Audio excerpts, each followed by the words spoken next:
नमस्कार।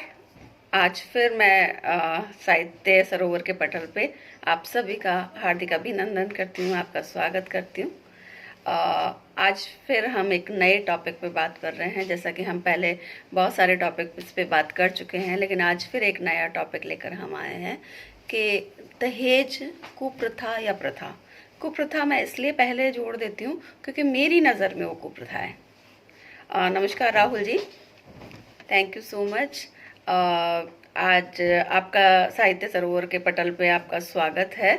और जैसा कि हम बात कर रहे थे, हर दिन नए नए टॉपिक्स पे अधिकारों की हमने बात करी, माँ के स्वरूप की हमने बात करी, कल हमने बाल विवाह पर बात की कि वो कुप्रथा है, वो बंद हो गई है, बहुत ही अच्छा रहा। तो आज हम बात कर रहे हैं दहेज प्रथा या कुप्रथा। मेरे हिसाब से कुप्रथा ये पहली एक ऐसी प्रथा है या कुप्रथा है जो पहले प्रथा थी लेकिन आज वो कुप्रथा बन गई है। अगर हम ये बात करें कि कोई चीज, जैसे हम बात करें सती प्रथा की, तो सती प्रथा पहले थी लेकिन अब बैन हो गई है, बंद हो गई है, बहुत बढ़िया। बाल विवाह पहले था लेकिन अब नहीं है, बंद हो गया, बहुत बढ़िया हुआ। लेकिन ये दहेज प्रथा जो है, ये कुप्रथा जो है, ये दिन ब दिन बढ़ती जा रही है, दिन ब दिन आती जा रही है, दिन ब दिन लोगों को आज हमारी बेटियां देखो, रोज हम पेपर देखते हैं, न्यूज़ देखते हैं, सोशल मीडिया देखते हैं, कहीं ना कहीं किसी न किसी बच्ची के साथ घरेलू हिंसा होती रहती है दहेज की वजह से, या उसे मार दिया जाता है, उसकी हत्या कर दी जाती है दहेज की वजह से। तो ये बहुत बड़ी कुप्रथा है जो हमारे जनरेशन के, मतलब जैसे जैसे आधुनिकता आती जा रही है, बढ़ती जा रही है, कम नहीं हो रही है। ये कुप्रथा हमारे मतलब जीवन में या हमारी जिंदगी में ऐसी जगह बना चुकी है कि हम चाहकर भी इसको मिटा नहीं पा रहे हैं। इसमें मैं ये नहीं कहूँगी सिर्फ एक आदमी का दोष है, इसमें दोनों ही परिवारों का दोष होता है। क्योंकि आदमी अगर लालची है तो मुझे नहीं लगता उसे अपनी बच्ची देनी ही चाहिए। कहीं भी अगर उसको ऐसा लगता है कि ये इंसान लालची है, ये इंसान पैसे के लिए शादी कर रहा है, तो मुझे लगता है ये शादी बिल्कुल नहीं होनी चाहिए। तो एक छोटी सी कविता सुनाना चाहूँगी आपको आज। नाजुक सा दिल रखती है, मासूम होती है बेटियां, नाजुक सा दिल रखती है, मासूम सी होती है बेटियां, बात बात पर रोती नादान सी होती है बेटियां, रहमत से भरपूर खुदा की नेमत होती है बेटियां, हर घर महक उठता है जहां मुस्कुराती है बेटियां। अजीब सी तकलीफ होती है जो दूर हो जाती है बेटियां, अजब सी तकलीफ होती है जब दूर हो जाती है बेटियां, हर घर लगता है सूना सूना, पल पल याद आती है बेटियां, पल पल याद आती है बेटियां। खुशी की झलक हर बाबुल की लाडली होती है बेटियां, खुशी की झलक हर बाबुल की लाडली होती है बेटियां।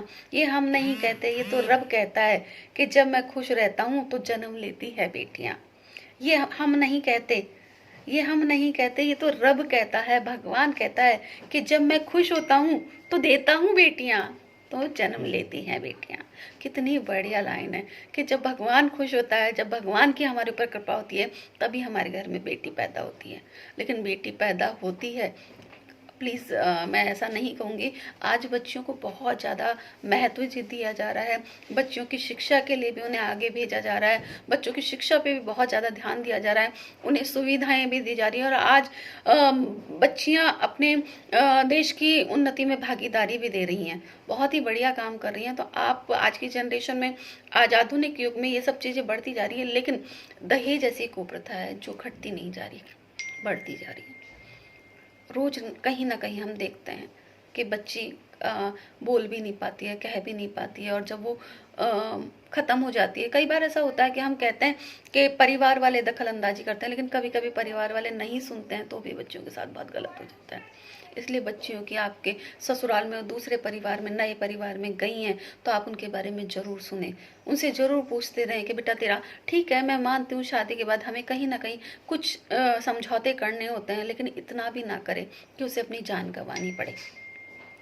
तो सभी से विनम्र निवेदन है कि अगर आपके घर में बच्चा है तो आप प्रण लीजिए इस बात का। मैं प्रण लेती हूँ, मेरा बेटा है, और मैं इस बात का आज आप साहित्य सरोवर के पटल पर आप सबके सामने, आप सबके गवाह के रूप में मैं ये बोलना चाहती हूँ कि मैं मेरे बच्चे के दहेज रूपी कोई भी ज़बरदस्ती या कोई भी ऐसी चीज़ नहीं करूँगी जिससे सामने वाले पे प्रेशर हो, क्योंकि मेरे घर में भी बेटी है। मैं समझ सकती हूँ कि दूसरे के घर की बेटी अगर मेरे घर में आएगी तो कितनी आशाएं, कितनी उम्मीदें लेकर आएंगी। और एक माँ का जितना हक होता है, मैं मानती हूँ माँ सर्वप्रथम रूप होती है, बहुत प्यार करती है बच्चे की, लेकिन उतना ही हक उस जीवन साथी का भी होता है। इसलिए होता है क्योंकि बचपन से उसके सपने सजा कर घूमती है। एक छोटी सी बच्ची के दिमाग में ये रहता है कोई राजकुमार आएगा और मुझे लेकर चला जाएगा, कोई ऐसा आएगा मेरे जीवन में जो मेरा कहना मानेगा, कोई ऐसी उम्मीद का पल मेरा आएगा जहाँ मेरी सारी उम्मीदें दूर हों, सारी उम्मीदें पूरी होंगी। तो ये एक बच्ची के भी अरमान होते हैं। तो जितना हक, मैं ये नहीं कहूँगी माँ बाप का हक सर्वोपरि है, लेकिन एक जीवन साथी का हक भी सर्वोपरि ही है, बहुत महत्वपूर्ण है आपके लिए। तो मैं सभी से गुजारिश करना चाहूँगी कि जिस घर में भी भगवान ना करे कहीं किसी के साथ कोई अत्याचार हो, कोई शोषण हो, कोई घरेलू हिंसा हो, लेकिन जहाँ भी अगर आपको ऐसा लग रहा है आपके आस पड़ोस में, आपके मोहल्ले में या कहीं भी आपके रिश्तेदारी में, तो आप प्लीज़ उसके खिलाफ आवाज़ उठाएं। आप बोलें कि नहीं, ऐसा नहीं होना चाहिए, और बच्ची को हिम्मत दें। जो भी बच्ची इस चीज़ से जूझ रही हो, कहीं आपको ऐसा लग रहा हो कि वो दहेज के रूप लिए प्रताड़ित की जा रही है, दहेज के लिए कहा जा रहा है, वैसे ये प्रथा बंद हो जानी चाहिए अगर हम संकल्प लेते हैं।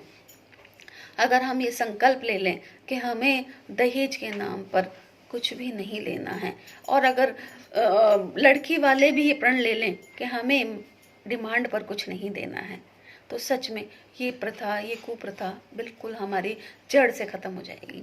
लेकिन आज ये कुप्रथा इतनी ज़्यादा जड़ें फैला चुकी हैं, इतना ज़्यादा अंदर पहुंच चुकी हैं हमारे, कि हमें लगता है कि इसको ख़त्म करने के लिए बहुत बहुत समय लगेगा और बहुत ही दृढ़ संकल्प चाहिएगा। तो मेरा आप सभी से विनम्र निवेदन है कि प्लीज़, आपके घर में बेटा है तो भी आप ये प्रण लीजिए कि मैं दहेज नहीं लूँगा, और आपके घर में बेटी है तो आप ये प्रण लीजिए कि मैं उनकी डिमांड पूरी नहीं करूँगा। तो इस तरह के अगर संकल्प, इतने दृढ़ संकल्प अगर हम लें, तो मुझे लगता है कि कहीं ना कहीं ये कुप्रथा हमारे जीवन से धीरे धीरे करके, क्योंकि किसी भी बुराई को ख़त्म करने के लिए अच्छाई तो बहुत जल्दी ख़त्म की जा सकती है, लेकिन बुराई को ख़त्म करने के लिए थोड़ा टाइम लगता है। अगर हम सब मिलकर ये काम करेंगे, इस मैसेज को आगे पहुंचाएंगे, आगे इसको लोगों को बताएंगे, लोगों को कहेंगे, इसको शेयर करेंगे, बताएंगे, या आप अपने अकाउंट से लाइव आकर भी ये बता सकते हैं। कोई ज़रूरी नहीं है कि आप अगर मेरी सूचना, आपको संदेश अच्छा लगता है तो आप मुझे शेयर कर सकते हैं। अगर आपको ऐसा लगता है कि आप उसको शेयर कर सकते हैं तो प्लीज़ आप उसे शेयर करिए। साहित्य सरोवर के पटल पे मुझे इतना अच्छा मंच दिया है शिवदत्त जी ने कि आज मैं बहुत ही भाग्यशाली, सौभाग्यशाली हूँ कि मुझे ये सब चीज़ें यहाँ पर मैसेज देने पड़ रहे हैं। और सच में जो बुराई समाज में है, क्योंकि ऐसा नहीं है, आप पुराने ज़माने की बातें करें तो परंपराएं थी, ऐसा नहीं कहूँगी कि दहेज था, दहेज तो हमने इसको बना दिया है। पहले 1 रुपए नारियल से बच्ची को रोका जाता था, बच्ची का दस्तूर किया जाता था, एक सम्मान होता था। मुझे एक बच्चे ने कभी एक बार पूछा कि मैडम ये आप कहते हैं कि दहेज प्रथा बंद हो जानी चाहिए, तो ये जो क्या बोलते हैं दहेज मिलता है, मैंने कहा बेटा ये पुराने ज़माने में एक रिवाज या एक परंपरा बनाई गई थी कि जब भी हम बच्ची का या बच्चे का रोका करें तो दोनों तरफ से ऐसा हुआ करता था कि निशानी के रूप में या एक गवाही के रूप में मान लीजिए, या एक रस्म के रूप में मान लीजिए, या एक परंपरा के रूप में मान लीजिए कि रुपया नारियल दिया जाता था, और उधर वो बच्ची को भी इसी तरह से झोली भर के और उसको रोक दिया जाता था। तो एक परंपरा थी। लेकिन आज 1 रुपए का न जाने कब लाखों करोड़ों रुपए हो गए, पता ही नहीं चला। ये बहुत ही कुप्रथा है। परंपराएं बनी रहने दें जो अच्छी थी, लेकिन उस परंपराओं को, उन प्रथाओं को कुप्रथा में मत बदलिए। आप सभी से ये निवेदन है। तो आप सभी को ये कहना चाहूँगी कि जो हमारी परंपराएं थी, ऐसा नहीं था, वो गलत बनी थी, लेकिन उनको बदल कर न जाने कैसे गंदे गंदे रूप दे दिए गए हैं, किस तरह से उनको प्रेजेंट किया जा रहा है, ये बहुत ही गलत रूप है। आज भी अगर आप प्रथा अपनाते हैं तो बहुत अच्छी प्रथा है कि हम एक दूसरे के सम्मान में एक दूसरे के हाथ जोड़ के नारियल और शगुन का रुपया देकर अगर हम रोकते हैं तो ये बिल्कुल होना चाहिए। कहते हैं कन्या और कलश, तो कन्या और कलश का मतलब ही ये होता है कि हमारी कन्या है, कलश जो हम नारियल देकर और रुपया देकर उनको कहते हैं कि ये हमारे पास सिर्फ हमारी बच्ची और ये है। तो यही परंपरा थी, हमारी परंपराएं बनी थी। बहुत परंपराएं ऐसी थी जिन्हें हमने बदलकर, अच्छा मैंने कहा कुप्रथा से प्रथा कर दिया, लेकिन ये एक ऐसी गंदी, जिसको मैं बोल सकती हूँ कि कुप्रथा बन गई है, प्रथा कुप्रथा बन गई है, जो आज हमारे अंदर इतनी ज़्यादा जड़ें फैला चुकी हैं कि इनसे निकलना बहुत मुश्किल हो रहा है। हमें पता ही नहीं कहाँ कहाँ बच्चियाँ कितनी घरेलू हिंसा से पीड़ित हो रही हैं, कितने ही ज़्यादा लोग मतलब उन्हें और बहुत बच्चियां एडजस्ट कर रही हैं, बहुत बच्चियां समझौता कर रही हैं इससे आज में, कि कहीं ना कहीं उन्हें सुनना पड़ता है कि तेरे बाप ने क्या दिया, तेरे भाई ने क्या दिया, तेरे परिवार वालों ने क्या दिया, और वो चुपचाप सुनकर बैठ जाती हैं।